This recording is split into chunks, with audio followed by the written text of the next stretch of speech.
Welcome to Badger Beer Hour. I'm here. Well, first of all, I'm Greg Washington, otherwise known as Daddy Porter. I'm here with my two friends, Chris, the Wisconsin Beer Badger, Beer Baron. Badger. You got Badger on the brain, buddy. Beer Badger. Yeah, well, that's Landon's fault. And my and my good friend Landon Shearney from Taproom Travelers. What's up, Landon? Yeah. Hey, man. All right, man. We might as well just get into it.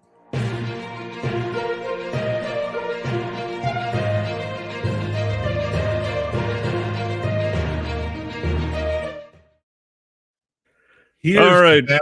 Badger Beer News. I'm sorry, Landon. That's all right, man. Hey. Where Wisconsin Beer Baron curates it and Landon gives it to us. What's up, Landon? What's up, man? All right, Chris. We've got a lot of news this month. We're going to get right to it, starting with a little cross-border action, right? Yeah, we get some cross-border action. This is a fun story. Liftbridge Brewing, Stillwater, Minnesota. They distribute here, so we probably know a little bit about them. Is going to open a production facility and tap room in New Richmond, Wisconsin. That's about 20 minutes drive from the existing brewery in Stillwater. And Liftbridge is going to be sharing the space, big space. This is 15,000 barrels of capacity with Big Watt Beverages, which is a coffee and energy drink offshoot of Minneapolis's 5 Watt Coffee. They've got a whole chain of coffee shops there.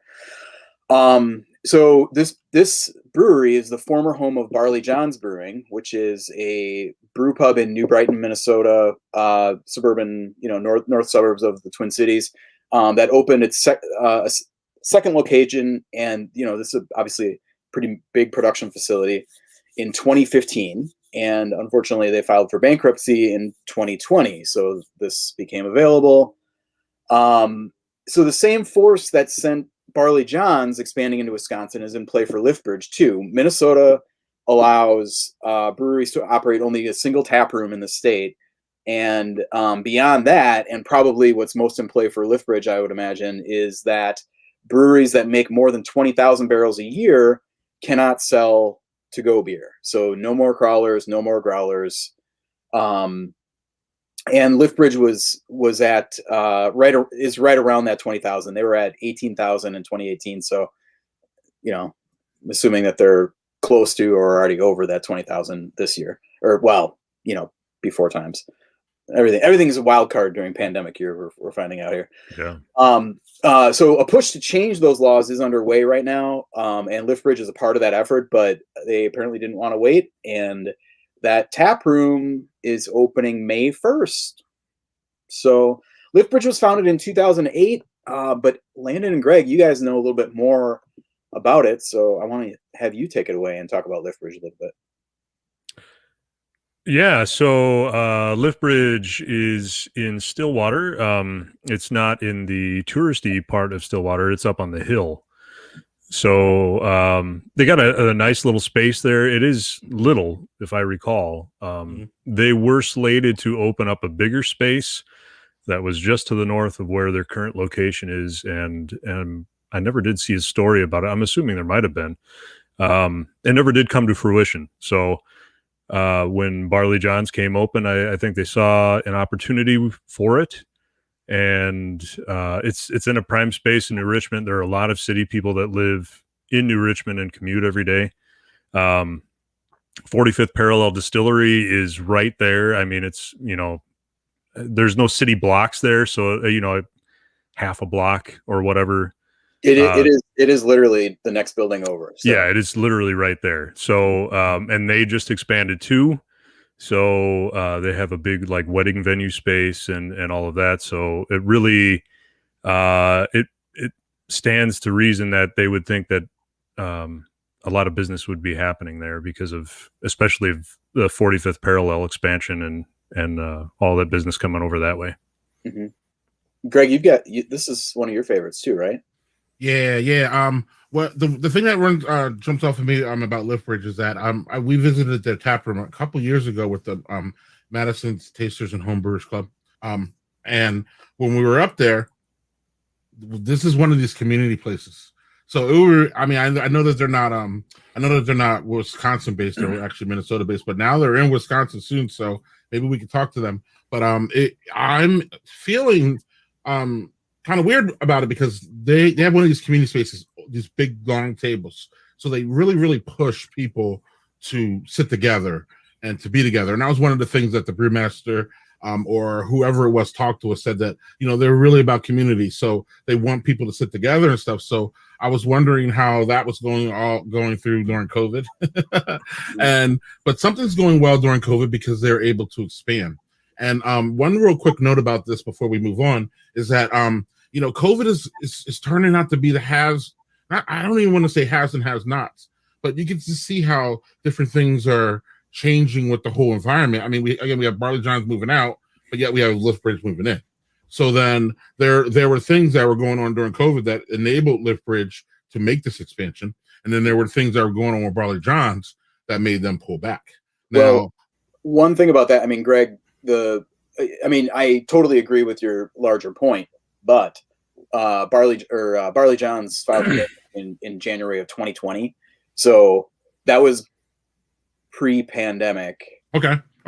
And they had been distributing in Wisconsin. As soon as they opened that place in 2015, they were distributing, Tall Boys, and you mentioned Old Eight is one of their is a really nice kind of a robust porter, imperial porter kind of deals that they make. And I actually wrote a column about that one because it was a beer that I had, and I'm like, so many different things can jump out at you about a beer. That one was the mouthfeel, and like, it seems like a weird thing to kind of be like, oh my god, this beer feels great, when I'm drinking it, it tastes great too. But it was so silky and so soft and so smooth that it made me like, okay, I gotta. This is going to be the thing, to kind of, use that as the framing device for the beer. But, they also had a great wild rice brown ale, I think it was. Yes. Wild brunette. Yeah. It's worth saying Barley John's is still open in New Brighton. Okay. And it looks like very much like a restaurant, like, real small, kind of like the old vintage is where, really food oriented and, not a whole lot of packaging and stuff. So, this was a whole new world for them, coming over not only to a different state, but also into this big new arena of distribution and packaging and all that stuff. So, right. And my kind of point was that, I mean, maybe this is a bad analogy because of what you just explained, but my kind of point is that I think we're going to be seeing some, closures, and then we're going to see some people move into those closures. So like, Barley John's, that place there, space was a brewery space. So it just makes sense that another brewery moves in. It's interesting to see, it's just interesting to see what breweries, again, can enable that expansion after COVID, that they were able to, shoulder themselves for a year, brunt themselves. We're going to be talking to, Working Draft here soon about that. So I just thought it was interesting. We're going to be seeing, I think, more of those where a brewery space is going to be occupied by a different brewery.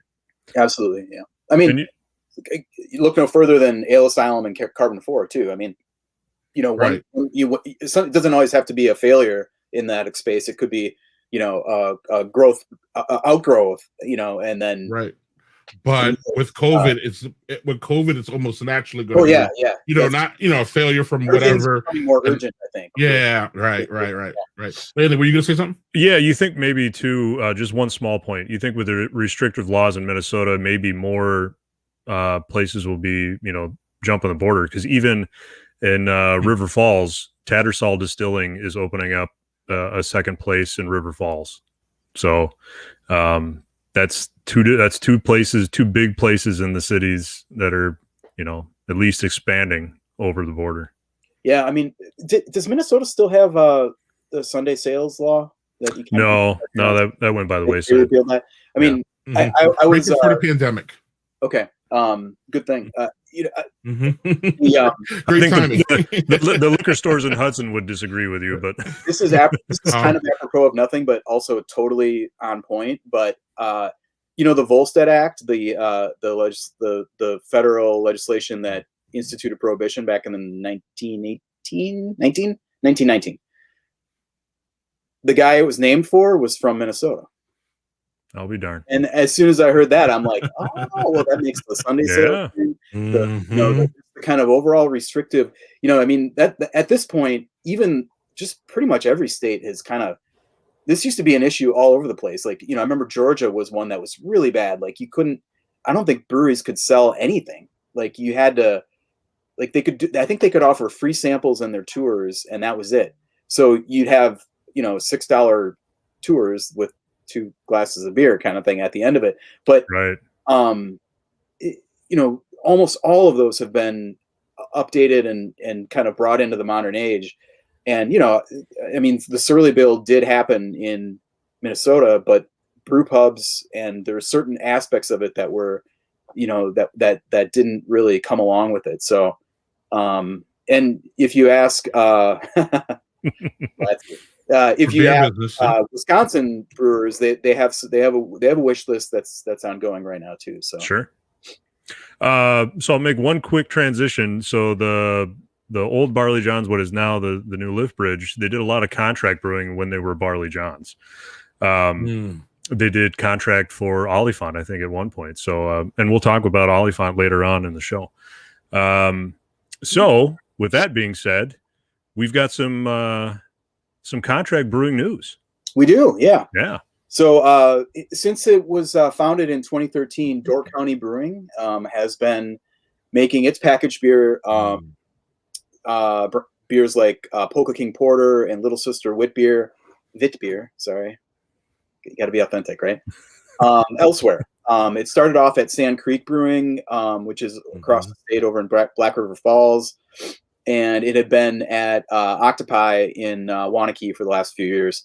Door County has a beautiful brewery and tap room up in Bailey's Harbor, but it's pretty small facility, and it's the company uses that capacity for tap room kegs of the Door County beer, but mostly to produce the Hacienda line of beers, kind of higher end stuff. A lot of mixed fermentation beers and hazy IPAs and mixed ferm saisons, all kinds of beers, and yeah. They've got that little cool ship shed, outside the brewery. It's right in the kind of the beer garden area. Very cool. So the news here is that Door County Brewing is hooking up with 3 Sheeps in Sheboygan to produce their 6-packs. This is something that's, I think, starting right now ish. And hey, that's cool. Those are 2 cool Wisconsin breweries. Good, glad that they're getting together. For these kind of arrangements are really beneficial for both breweries. The contract. It's there's lots of different ways to brew beer at another facility. We kind of use the general catch-all term contract, even though contract brewing is one specific thing where the brewers at the brewery where it's made are making the beer recipe for this other company. I don't know how it's working with Door County and 3 Sheeps. Sometimes you'll have the brewing staff from the one brewery go to the other brewery and do all the stuff. So anyway, but the brewery that's making the beer obviously is using there's capacity that's being used, and you're getting revenue out of something that would otherwise be not there. And then, the real advantage for the brewery that's getting their beer made is that then obviously you don't have to have a brewery, which is huge, the enormous cost. And you have the flexibility to kind of, if you're going great, you can probably just keep filling orders and scaling up the thing. Obviously you've got supply chain issues to worry about, but that you'd have that anyway. But you're not locked into anything. If the sales bottom out, you're not making money, but you're not losing money in all that capital you sunk into stainless steel and everything else that goes into a brewery. So,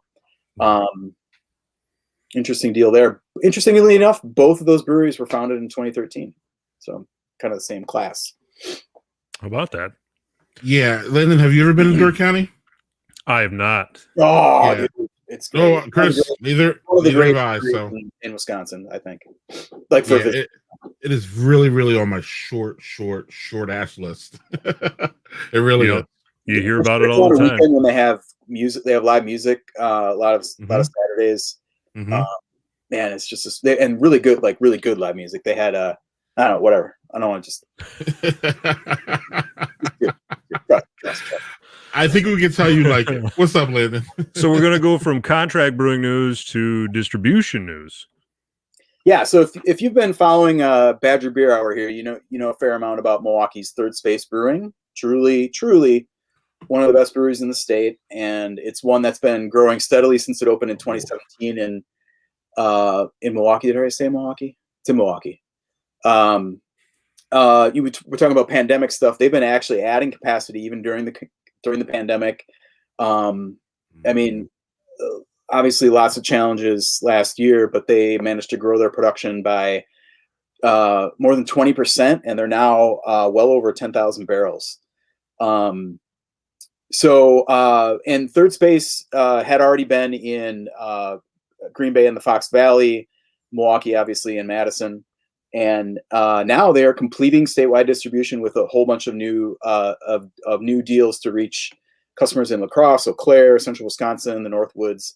Basically, they are going to be a true statewide brand now. They're doing it with a patchwork of distributors, which is a little interesting because there are options to for full statewide distribution, but they're going with multiple distributors.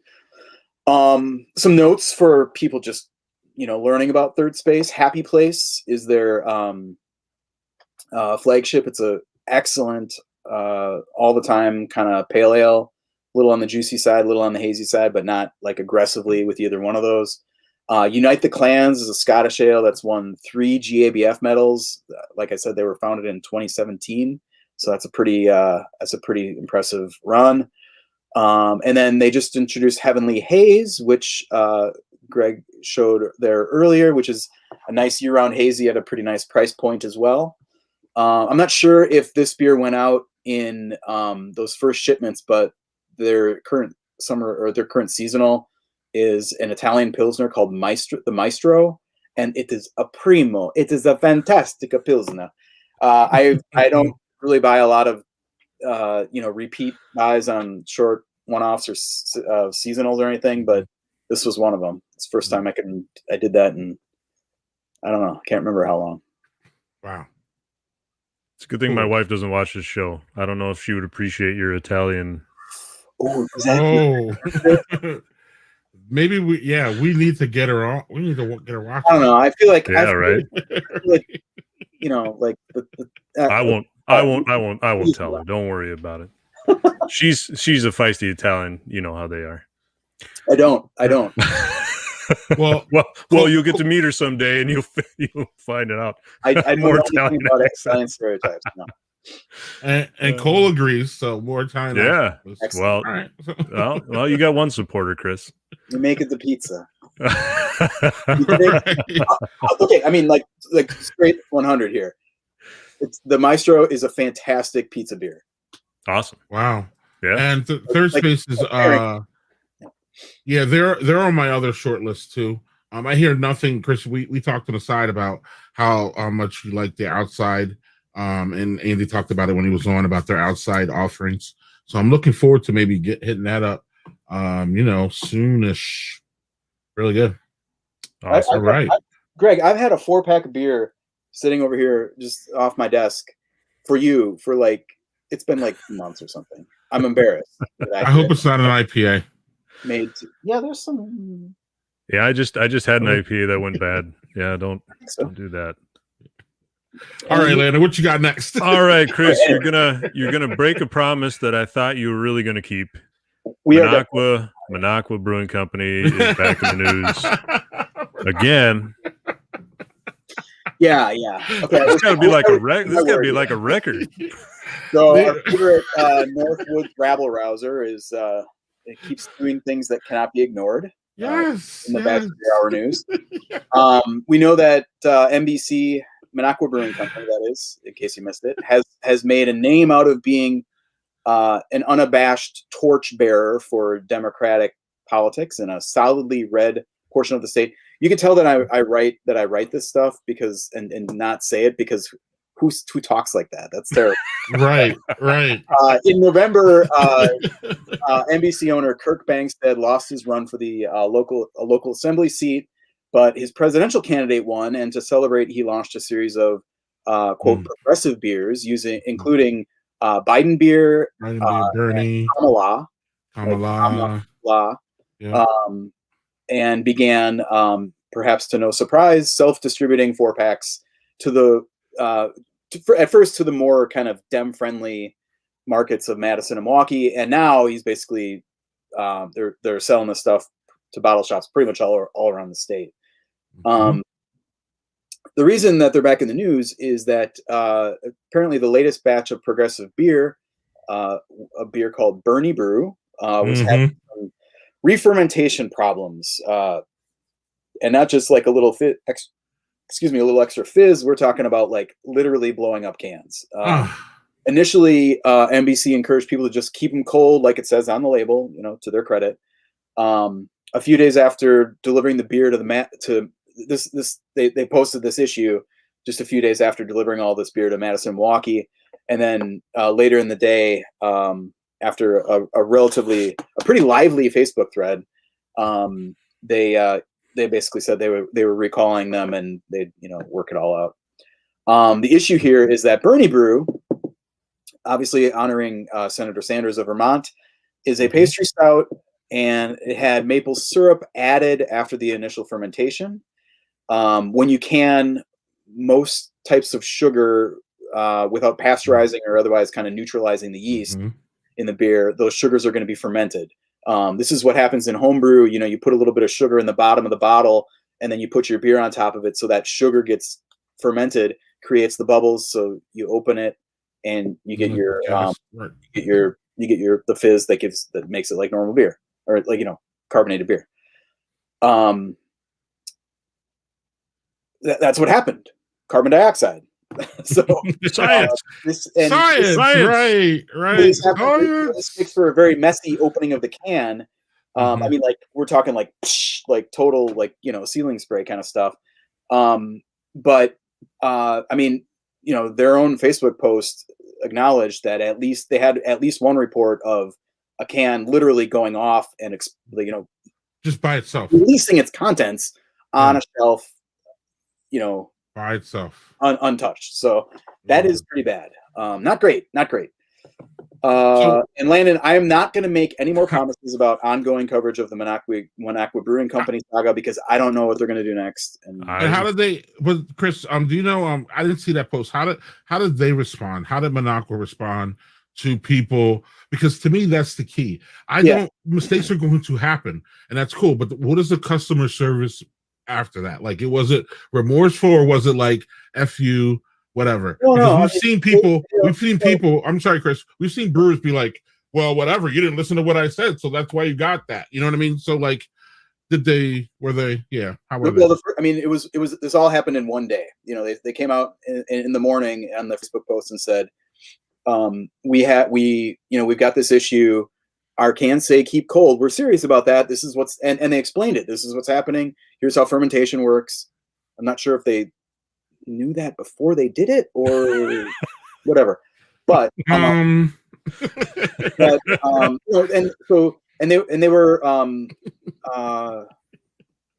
mean, it didn't seem irresponsible, I guess. I mean, they were kind of acknowledging it, pushing people to do the right thing. But I mean, this was like 3 days after they released the beer. So, that's some pretty rapid that's some pretty lot, and then, by 4 o'clock or something that day, they had changed the message and said, okay, we hear you. I mean, the comments were like crazy because, there were people who were like, what are you doing? This is insane. And then everybody coming after it. Like there'd be like 20 replies, all arguing about politics. Like if this right, I was gonna say you wouldn't be mad about it. And it's like, no, the cans are exploding. This is irresponsible. I'm paying like $24 for a 6-pack or a 4-pack of beer. Like it should not explode on me. Right. I'm not sure exactly what the price was, but that's this Minocqua Brewing beer is not cheap because they're donating, or well, donate their a portion of the proceeds from all these sales are going directly to Kirk Banks' Charity. PAC, Political Action Committee, Oh, which is that's spending not a money on charity. Republican That's candidates not a charity. in the thing. No, yeah, but I mean, like the good news about this is that there's a lot of paperwork and transparency involved in this kind of stuff. So there should be a paper trail. Sure. I bet somebody's looking into it. Like this thing is, if you start pissing off half the political Right. establishment, you're gonna have people looking into your affairs. So I'm not like making any insinuations about that, but that what I'm saying is that's adding to the cost of what's happening, and I think it's also bringing in a kind of customer that is not going to know about re-fermentation. That's not going to look at the can and say keep cold. Oh, I know what that means. Well, like 450 North, everybody knows keep those cans in the freezer essentially, otherwise they're going to go off. But those are beer geeks, and I think people who are buying these are not even really beer fans, so they don't really care. They want to have a cool can and that aligns with their politics. And maybe I've said this is okay. Well, go on, Landon. Just go buy yourself a pallet of cans and put a label on it. Anyway, what's next? All right, there's some good news on the festival front in the past couple of weeks, right? Yeah. We're gonna have to start kind of moving faster here, I think. Yeah. This is exciting. The Madison Homebrewers and Tasters Guild put out a statement that it is, quote, much more optimistic about hosting the Great Taste of the Midwest on August 14th, 2021 at Olin Turville Park. Right? MHTG said it was monitoring conditions and working with the Madison Park Department and the local health department to see what it would take to put on the festival. Tickets usually go on sale the first Sunday in May. That is not happening. But kind of reading the tea leaves here, it seems a lot more likely that there will be a great taste in some form this year.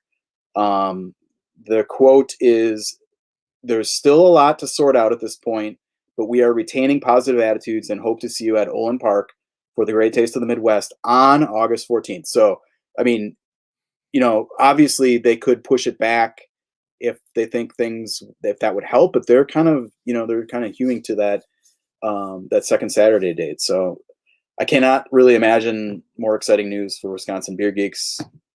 Get your vax, cross your fingers. Let's make it happen.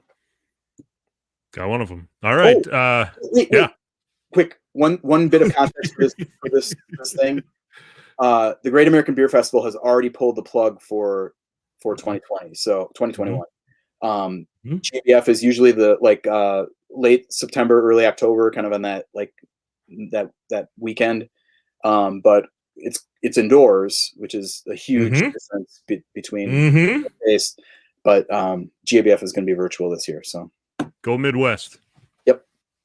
One little blast from the past tidbit to end the news this month. Yeah. So okay. All right. So I was going through some of my previous columns for 10th anniversary column that I was and that we're going to talk about in a little bit, but remember Furthermore Beer? Like, damn, that was good stuff. It was based out of Spring Green, but it made its beer at Sand Creek, which we talked about earlier, since it began in 2006. And I mean, like, just wild style combinations, unusual ingredients, brewing approaches that were like just all this stuff that was almost always weird and almost always worked.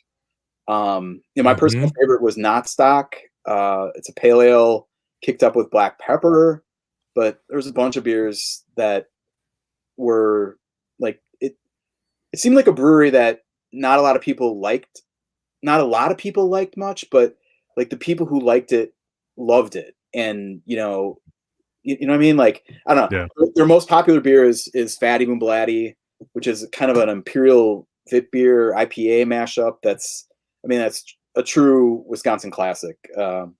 and then they're like proper, like they're is their most straightforward beer, but it's an English mild ale, which kind of makes it weird because like especially a few years ago, you never saw milds packaged. And I mean, if you take all of that together and look at that portfolio now, it seems like it would be really viable in today's beer environment and very contemporary. And whereas in 2014, it's like, what is all this stuff? Like, what are you doing here? So five years ago, Sand Creek bought the Furthermore brand, and I was kind of surprised that like basically nothing changed with it. It didn't really like get pushed out a whole lot more. It didn't really kind of die. And it's mostly just treading water. And then like recently, it's pretty much dried up. Almost entirely. Okay, so this is a news segment, right? So the news is while I was reminiscing and tweeting about this on Twitter, Sand Creek responded and said, quote, Fatty Boom Belatti is still in the market along with some proper. So, and that kind of jives with what we've seen. Fatty's still out there in a lot of places. With COVID back to the quote, with COVID causing us to focus on what's selling fast enough to be fresh, we have decided to put the rest on hiatus. There are plans to revive the brand, so keep your eyes open. That's cool. Nice. Yeah. And then, and just one last quick follow-up from last month. The winner of the Wisconsin Beer Bracket, which we talked about March, was New Glarus. 2 women. The lager that refused to be further categorized defeated third space's Happy Place in the final. The other 2 Final Four beers were Three Sheep's Cashmere Hammer and Lakefront Lager. And that Lakefront Lager. And that, folks, is the news for April.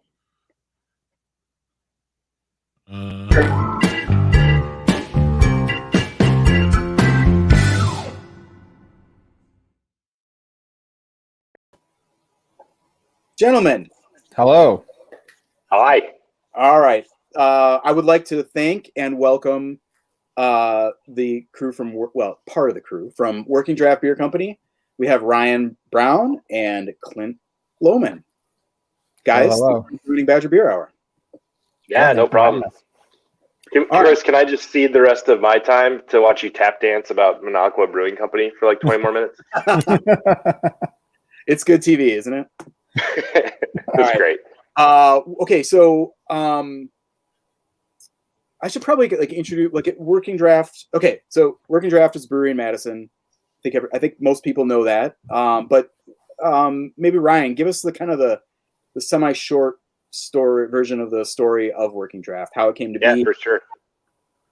Yeah, we opened 2018, and kind of the main partners involved are myself, Clint, our head brewer, and then Clint, who is our head brewer, and then Ben Pfeifferich, who owns the Wine Hop Shop on Monroe Street, the home beer winemaking supply store that's been open since 1972 here in Madison. So we're kind of the boots on the ground ownership, and we opened up in a space between Willie Street and East Wash, about a mile from the Capitol on the east side of Madison, across from McPike Park, which used to be called Central Park. And we're right on the bike boulevard going east to west. Got a 4,000 square foot space. About half that's the brewing space. The other half is a tap room. We just added our patio, which hopefully we can dive into just a little bit more here today, maybe. And, Clint, we really play to Clint's strengths, which, he doesn't make a bad beer, even though I'm biased, but we do a lot of hoppy American styles and then classic German continental lagers, and then everything in between. So, Clint, tell us about the approach to the beer, what your kind of jam is, stuff that you've been excited about lately. Yeah, I mean, I think Ryan kind of summed it up pretty well. I think when we first opened the brewery, we saw an opportunity, I think, to get more well done modern IPA and hazy IPA and kind of jump on those trends. But also, we're huge lager fans and traditional lager fans. So trying to bring fresh traditional European style lager to to Madison, brewed right here in Madison is kind of part of our goal. But we do a lot of other things. I'm a huge fan of like trying to replicate traditional styles. I always think that's a fun challenge to see how close you can get to that. But also trying to, have one foot in that door of doing traditional things, but also doing some more modern, trendy stuff as well. But I would say that we tried not to lean too hard into trends. We haven't like made a ton of pastry stouts. We've done pastry stout-ish type stuff. But I think as a student of Kirby Nelson, balance and drinkability is a big part of what we do at Working Draft. You would probably never hear the end of it if you did a pastry stout, like a full pastry, like cinnamon exploding can, the whole deal, right? I don't know. I think that Kirby's definitely come around over the years. It's like these trends are so strong, and it's like they drive all the chatter around craft beer that is so much that I think it's pretty undeniable at this point. I mean, we made a pastry stout with the guys at Youngblood, or I guess close to a pastry stout that had, going back to the Minocqua thing, had maple syrup in it. And, Kirby was kind enough to, what's that? Did your cans explode of that? No, or? so that's where I'm going with this. Kirby was kind enough to let us run them through their tunnel pasteurizer. So we made sure that they weren't going to blow up. That's how you do it. Or, you can add it in fermentation and then it just ferments out. Yeah, it doesn't taste like maple syrup then. It's like that scab that you just can't stop. We just throwing you right back into it. So tell us about, obviously you mentioned Kirby, what your background in the brewing industry is. Yeah. So, when I first kind of got the itch to start working in brewing, I guess it all started with first of all, I've always been an adventurous beer drinker, even before I was legally allowed to drink beer. And I remember seeing the Sam Adams long shot contest commercials and just thinking, man, that looks cool. It'd be really awesome to do that. Wasn't old enough to do it. And I was working in printing and here in Madison, and it was just like, I am not passionate about this. Don't care about it. I would drive past Ale Sound all the time. And it's like, that would be awesome to work in a brewery. So I was like kind of emailing around, trying to get my foot in the door. And then I saw that a new brewery was opening up on the east side called House of Brews. And so I messaged them on Facebook and was like, do you guys need any volunteers? Paige messaged me back. I was like, sure, you can come help out. So I helped Paige out for the proprietor of House of Brews. The price is right there. Yeah. Helped him out for a year, whenever I had free time. And then, he kind of helped me get into Vintage Brewing Company. So Scott was looking for his first assistant there. He'd been kind of doing it solo for, I think, 2.5 years. Got the job there. Did that for just under 2 years.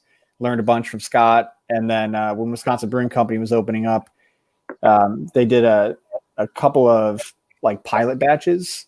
So they did 2 at Great Dane and they did 2 at Vintage. And so I brewed those beers, 2 of those initial 4 Wisconsin Brewing Company beers with Kirby and Mike McGuire. And I treated it like a job interview. I was like, I want to, see what production brewery life is like and maybe move out of this fast-paced brew pub life. And so that worked. I messaged Kirby and was like, hey man, you need help, let me know. They had just opened and he's like, nah, not right now, but I'll keep you posted.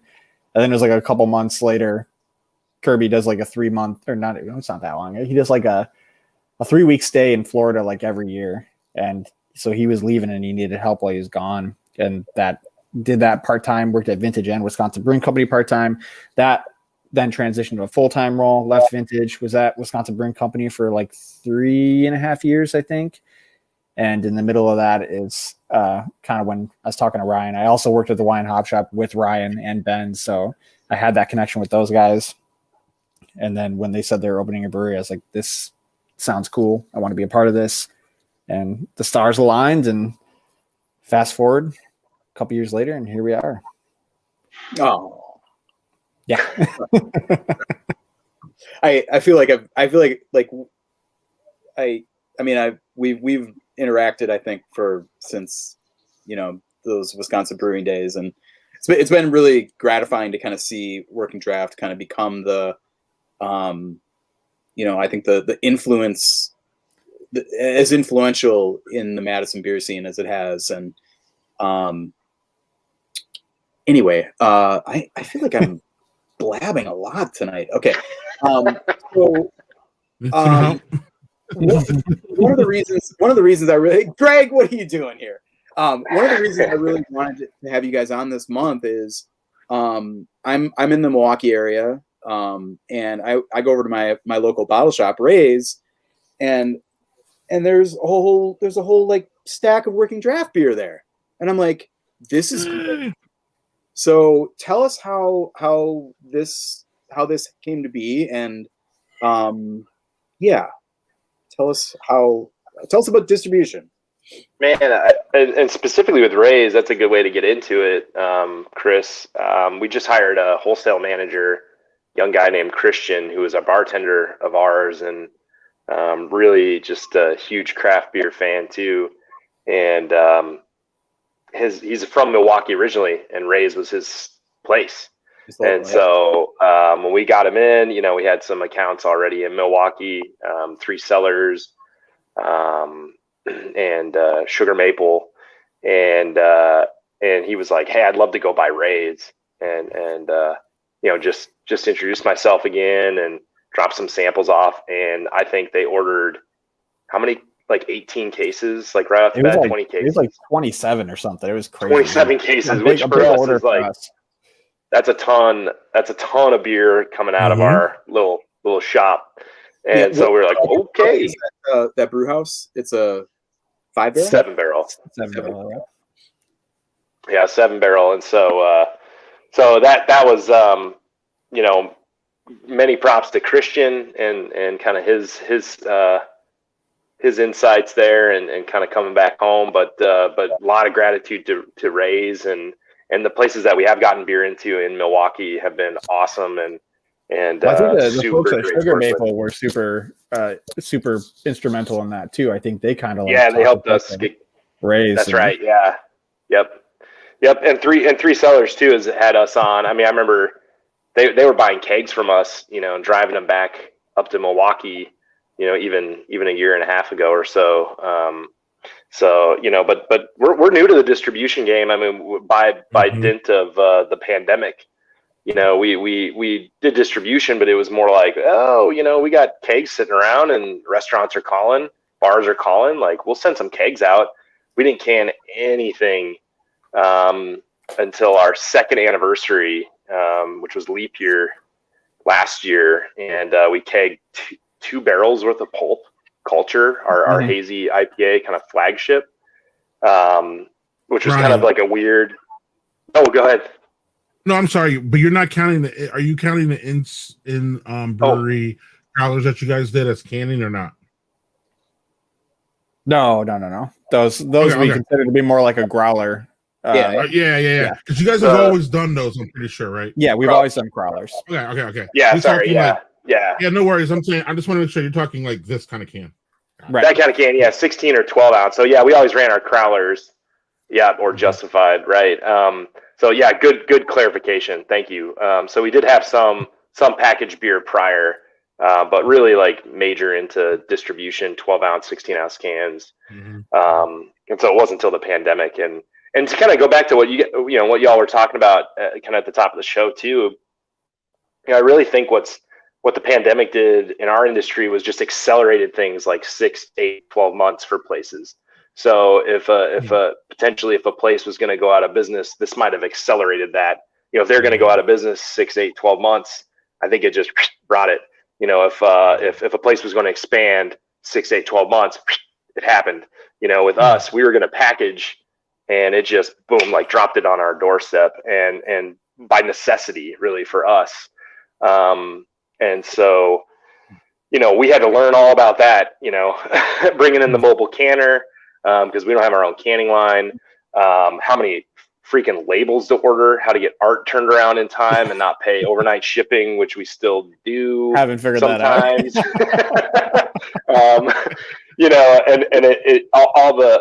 Everything that goes into, soup to nuts to get a beer into a can, as opposed to just pulling the tap faucet, sending in a pint over the bar, which was 90 of our beer prior to the pandemic was going direct to consumer on premise. Yeah, and I mean, one important context to all that is that you guys have been, I mean, you guys have been shut down for on premise since, well, I mean, since is not really the point, because everybody the starting point for everybody was pretty much the same, but the end point of when that stuff picks up is only just now starting to be like, I mean, what you mentioned 90% draft before.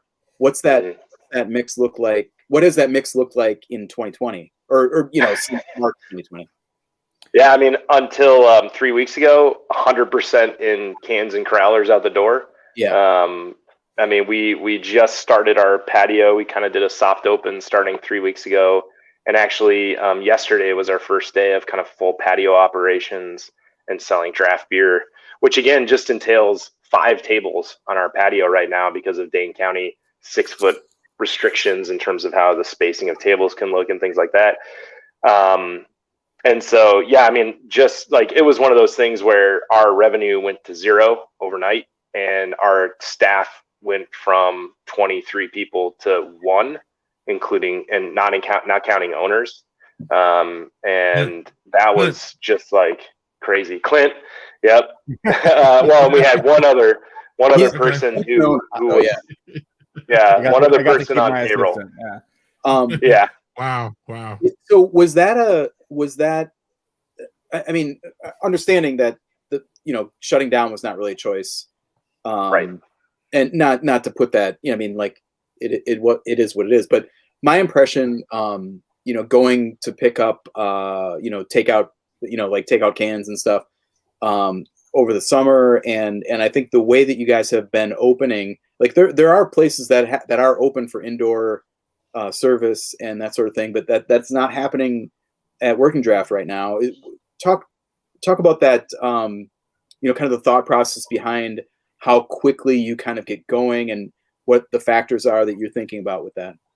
Yeah. And every place is going to be different, right? I mean, everybody's risk tolerance during the pandemic, that's been one of I think the learning curves for people is, there's always going to people with a higher risk tolerance than you and a lower risk tolerance, right? Where you look at someone and be like, I can't believe they're doing that. And then someone looks at you and be like, I can't believe you're doing that. Like that's just how the pandemic's gone. Same thing. Like, how can you be that? Why? Right. Yeah. Well, I'm sorry. I like to sneeze in other people's mouths. Sorry.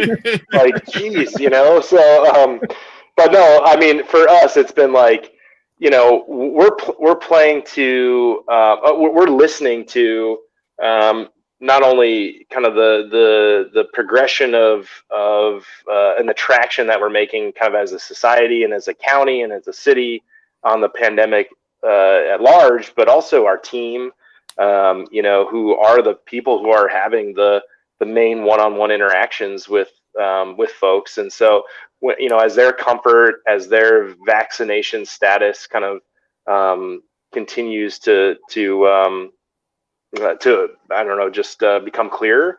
That's where we're taking the lead. I think also here in Madison and Dane County on the east side, we're finding people are really receptive, very grateful of the precautions that we've taken throughout the whole process. And so I think there's a mix, between their gratitude for that, but also some anticipation of us opening back up. And we really saw that with this kind of soft open period and the reception for us opening the patio finally outdoors.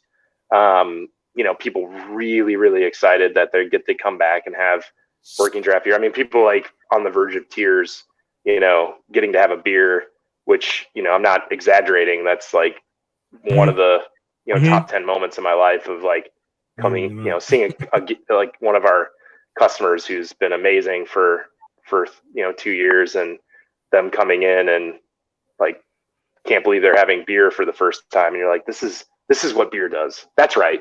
This is why you eat the suck for a year in pandemic and don't throw in the towel, is because of these moments right here. And you really recognize how what you built as a business transcends what you've built, what you've built. Yes. Yeah.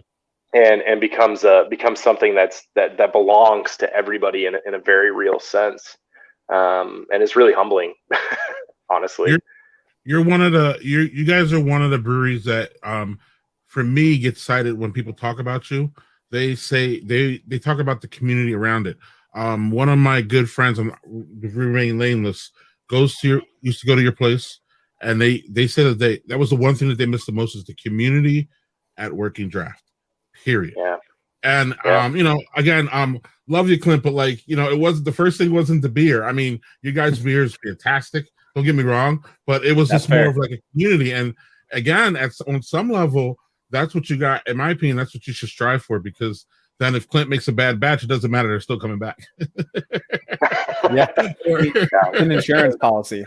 Yeah, you know what I mean? It's just, it transcends the beer, and you're kind of talking about that. Yeah. I was just going to say, I think that is one of the reasons that we are in this. Not in, I'm not in the industry, but the mm-hmm.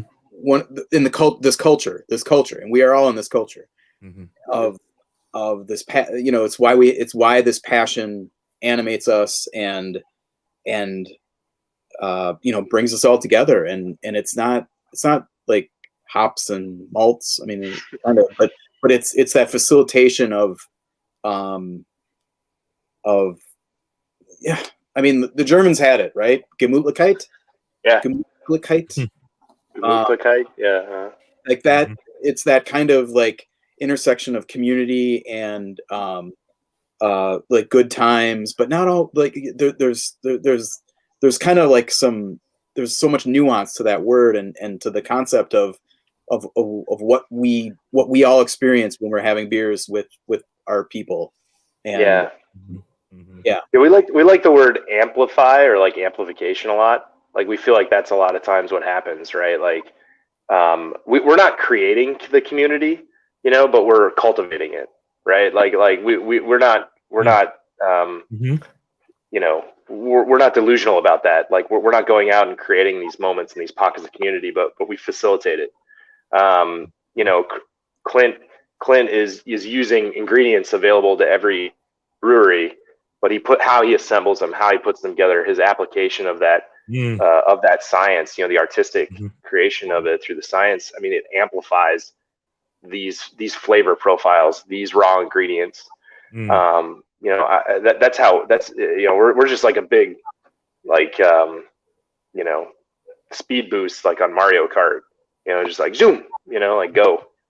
So that one hop, I have to put in before we let you go.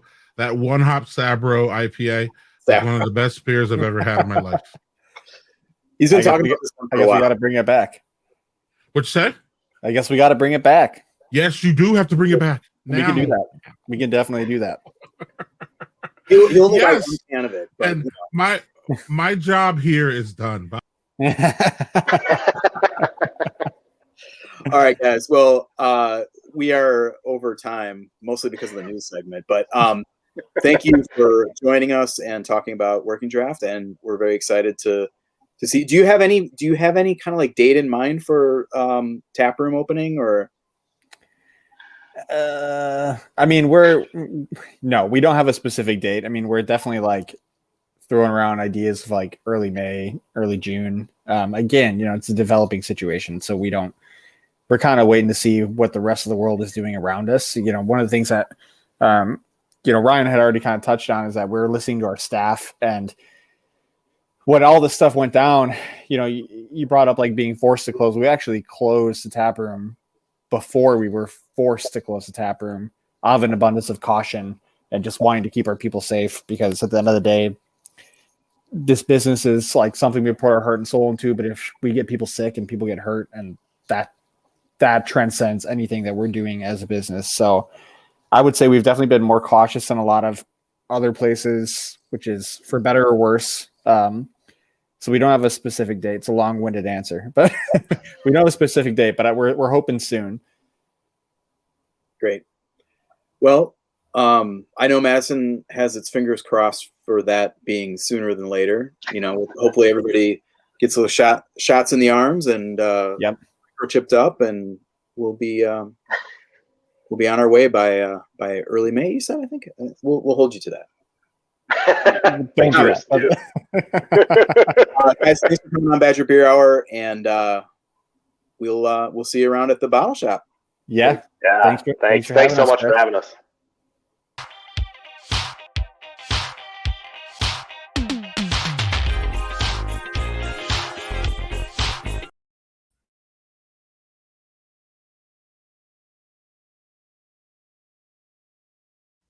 Thought I unmuted myself. Anyway, that's really tough to follow up, especially when you don't have your mic on. So the beer spotlight this month, we've talked a lot, or at least I've talked a lot because they're on my side of the state. Oliphant Brewing in Somerset, Wisconsin, Little Somerset. Typically, a lot of what comes out of Oliphant is some pretty crazy stuff, weird takes on normal style beers. So I went to what I would consider my bottle shop, the Coffee Grounds here in Eau Claire, and I found something from Oliphant, and I expected it to be crazy. And of course, the name it's called Nose Hosel. But it is a Baltic porter, just a straight run-of-the-mill Baltic porter. And I honestly can't tell you the last time that I saw something from Oliphant that was just a regular style. Not that they don't make that, and everything they make is great in my opinion. But and I've got the old 16-ounce can. By the way, I talk the stuff that I do for Taproom Travelers. I always talk about can art. This is a graphic designer's nightmare. The Baltic Porter font. I'm not a graphic designer, so I don't really care. So let's have a little taste of this.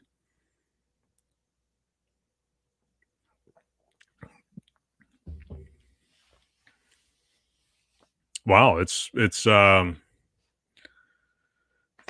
that roasty Baltic porter flavor, a little bit of sweetness on the end.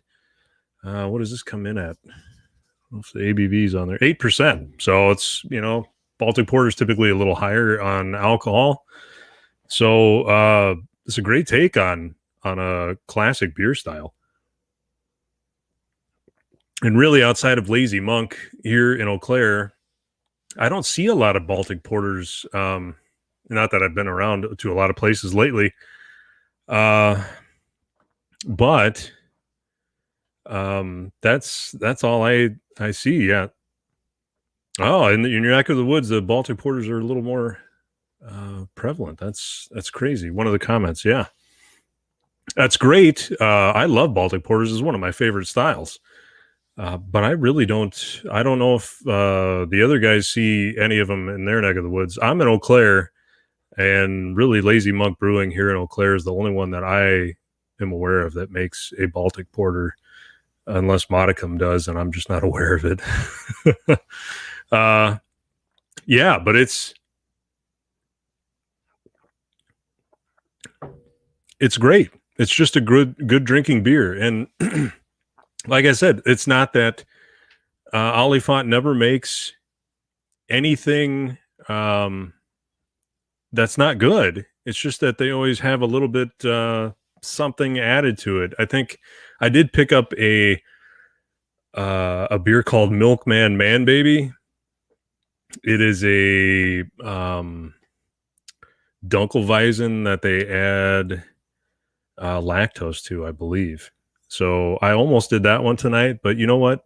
To be honest with you, Oliphant, when they do a plain Jane run-of-the-mill beer, it's almost more odd than the odd beers that they make. So that's what grabbed my attention. Great beer. If you get Oliphant in your neck of the woods, I know that Madison sometimes gets a run of Oliphant. I don't know about Milwaukee. Chris might be able to answer that better than I can.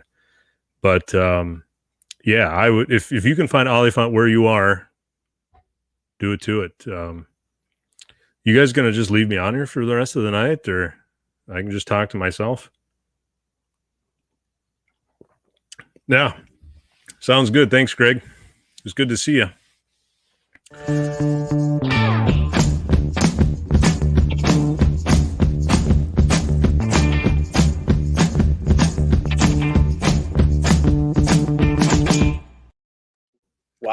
that was a fancy intro there. Did you like that? Yeah. Happy anniversary! I wish I had like things going on. And when we see you, we'll have a cake and we'll have all kinds of stuff. yeah, a cake to the face would be fun. Yeah. I take it depending on the cake. No, this is great though. When you told me about this, I was really happy about it. Probably happier than you were because I don't know. You put that you put your I saw at least a part of your the 10th anniversary draft, and you've brought up a whole bunch of things. You shook some of my memories.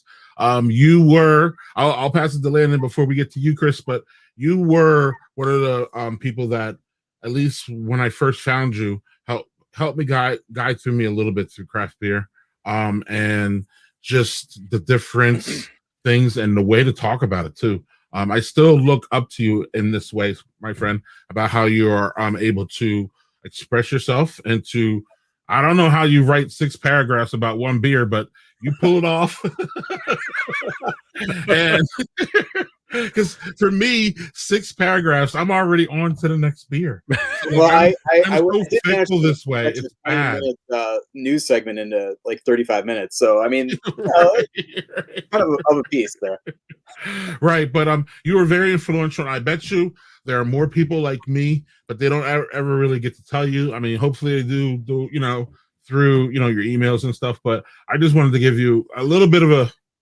I don't want to get your head too big here because soon you'll be replacing me in Landon, and who knows what's going to happen after that. So we can't go too crazy here. But no, but seriously though, you're very influential, especially in Wisconsin, as far as when it comes up, and a lot of people look towards you as far as what's up with this new beer, and what's the latest going on with it. So for that, my friend, cheers to you.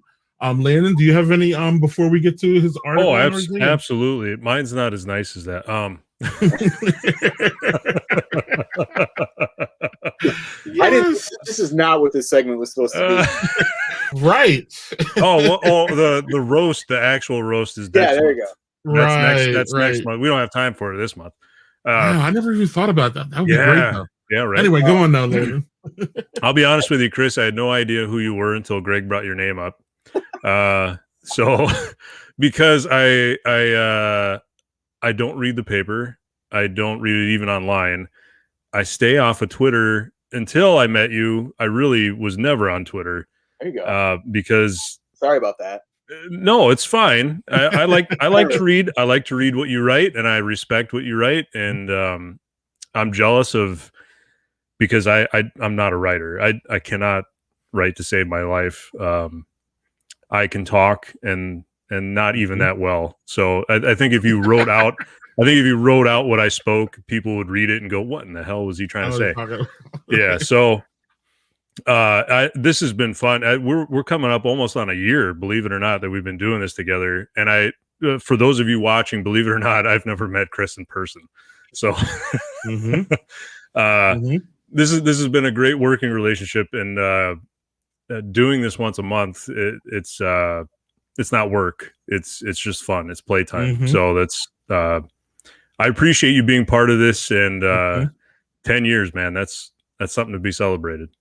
Like, what I was kind of hoping you guys would ask about is like all the shit that, like, I mean, we didn't get there yet. Okay, first of all, thank you. You're very kind, way too kind. But I mean, I wrote there's a column coming out in the State Journal on Sunday. Go buy it. It's going to be on like front page, maybe. Still uncertain. Apparently, I filed the longest story that has ever been written in the State Journal, which is a lot. There's been a lot of long stories. D. Hall worked there for a while, but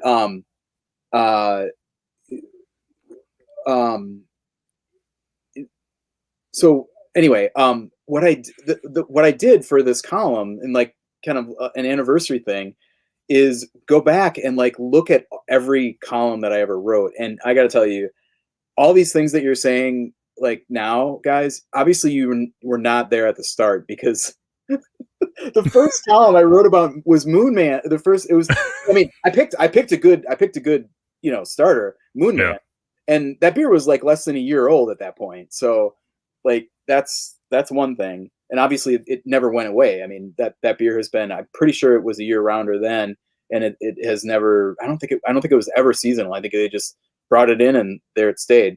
But it was. I mean, like that's what we're talking about here. Like, Moon Man was a new beer, and I went back and looked at, like, I had this spreadsheet and I put every column I ever wrote into, and every beer that, and like the angle if there was one, and brewery and all that stuff. And like the first year was something like, I had notes on this somewhere. It was like less, a little bit more than half of the beers that I wrote about were from Wisconsin. And like last year it was like all of them. Yeah. Not all of them, but I mean, but the reason that was not all of them was because of pandemic, and there's more stuff coming in, like we've been talking about. Like, one of them was Dovetail. Like, obviously that's not going to be written about in 2011, but the point is, like, the way, just imagine 10 years ago what the shelf, the cooler shelf looked like in the bottle shop. It was completely different. It was totally different. And like 5 years ago, it was completely different. Like that list of the first here, I'm looking at it right now. It's over here. I think I only have one question for you after you find whatever it is that you're looking for. Okay, here are the first like several beers that I wrote about. So, Muglaris Moon Man, Big Bay Wave Hopper. Remember that one? Big Bay. It was like a contract brew, Kolsch out of Milwaukee. Also Night Train. There's one with also Night Train with staying power. Three Floyd's Alpha King. Milwaukee Brewing had a blonde lager called Flying Damsel, and in that column, I basically like, I anthropomorphized this beer into like some very sexual. It's very embarrassing. Like, there's so many things that I go back and look at this stuff, and I'm like, oh god, that's a great beer though. Oh, that was one of my first, Chris. That was one of my Flying Damsel. Man, so I started the what it's like. There's, in my columns, it's like, like where to find it, what the style is, what it, like how much it costs, and how, ABV. And then one of the things is what it's like, and I use that as a comparison for like these days it's like, okay, well, this beer is a Kolsch. Okay, well, you probably know about Kid Kolsch, so here's how that compares to this beer that or this other thing, like, like for the Untitled Art, like ice cream stuff. It's like, well, yeah, this totally tastes like this flavor of ice cream, so you should check that out. My what it's like for Flying Damsel was Sunshine in a Glass. That's not good. Yeah. Anyway, but like, special Oscar Blues Dale's Pale Ale, Potosi Steamboat Shandy, Surly Furious, Bell's Oarsman, Alaskan Amber, Warp Speed, Sierra Celebration, like all this stuff. The milieu of what was kind of relevant then is so different than what it is now. And I know, like, I'm not trying to write about like, if something is out of state these days, it takes a pretty big bar for me to write about it. Like, because it's, because I mean, the way that we drink is different now. We drink Wisconsin stuff first, I think, and it's not just like homerism. It's like, hey, I have a connection to this brewery because it is close to my house, and I've met 3 people that work there, and they seem cool. Or like bigger things, like I want to support local breweries. I want to, it's like drinking local is a thing. But like the options for that, like Big Bay Wave Hopper versus like Dovetail Kolsch or Kid Kolsch is probably a better example. Like, like the difference between those two beers is enormous. And if you want a Kolsch that's good, back then you were buying something from Germany. And these days, you don't really have to buy anything from out of state, or I mean, certainly out of the country. Well, okay, I mean, like, obviously there's certain beers that are like major things. But if you want like a really good beer in a certain style and that's your thing, you can get it probably from Wisconsin or Illinois or Minnesota or whatever. But then it was California or Oregon or like Belgium, Right. and I think like that's been the biggest thing in 10 years that's happened is the game has elevated. And I don't think this is unique to Wisconsin. I think this is happening in Iowa and Georgia and Texas, wherever you are, the kind of replacement level beer that you have a connection to because it's close to you and that matters, is a lot better than it used to be. And like, Working Draft is a great example, like 3 years old and making, like, I mean, one of the reasons that everybody's kind of shrugging, like just today, we found out that Old Nation from Michigan is going to start distributing in Wisconsin. And it was like, oh, that's cool. Yeah. M43 used to be a really good hazy IPA, Right. or New England IPA, back when it was called that, and that was like the Midwestern like landmark for that style. And today it's like, well, yeah, but like Working Draft pulp culture is like that's they're very like they're different, but they're comparable. It's not like, you can't say that like, oh, these are not even close, like you can with like you used to be able to with that style or pretty much any style. Yep. So good Lord, have I been talking for 10 minutes again? Yeah. Landon, what was your question? I got one. What point during this 10 years did you become the beer baron? Oh, that was before. So the name came. The name the beer's been called, the column's been called the Beer Baron since one. Yeah. And it actually ran. The first one ran April 22nd, 2011. So the anniversary is technically tomorrow. But the story is, it happened over a homebrew day. I am not a good homebrewer, or really any homebrewer. Ryan just posted in the chat, "No, you won't," and that's absolutely correct. It is a Simpsons reference. So I had my two closest buddies in Madison at the time over, and they were good homebrewers. Like they were good at this. And this was my second batch, so I'm like, all right, let's do this. We'll hang out. We'll drink beers all day. It'll be great. And this is probably March, maybe even February, late February.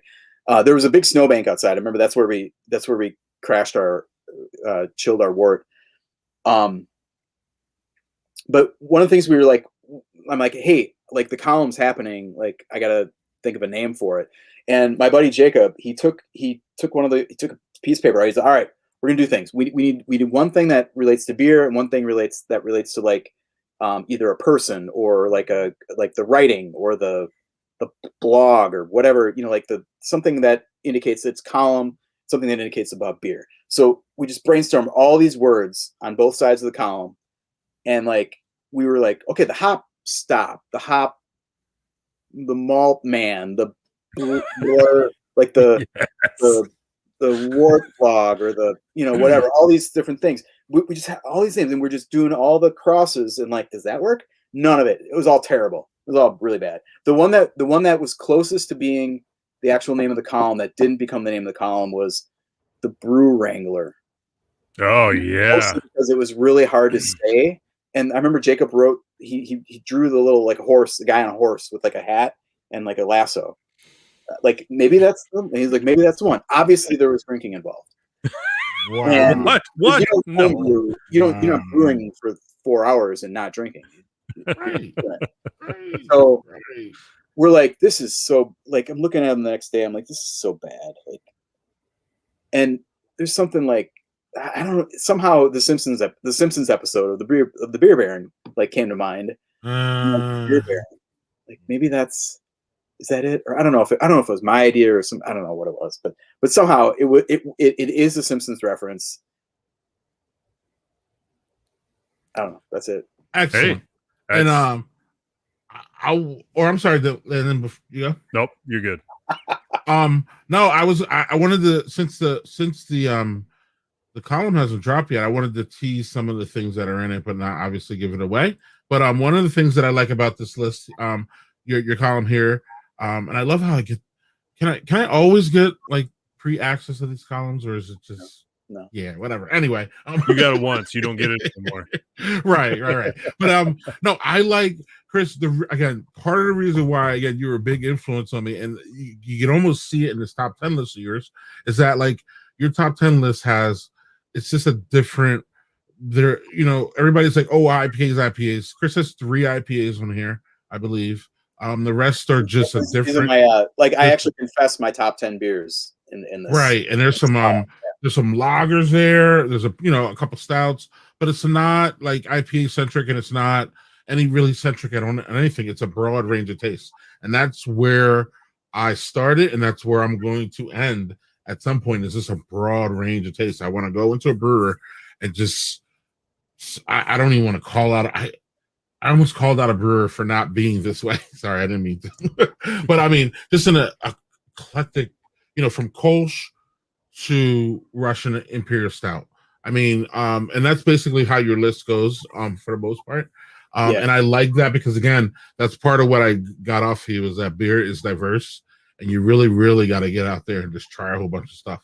Yeah, and also I don't want to get. He's got one commercial beer on there. You guys probably all know that if you follow him. And that's really, really interesting angle too. I'm not even going to try to touch that, or we'll go another hour. But we could. I mean, because I think we talked about it before a couple times, or once or twice on the air about how you picked that one. I'm not even going to say it, but you picked the one commercial beer. But there's one commercial big beer on it. The rest are big craft beers. And real quick, and then I'll shut up.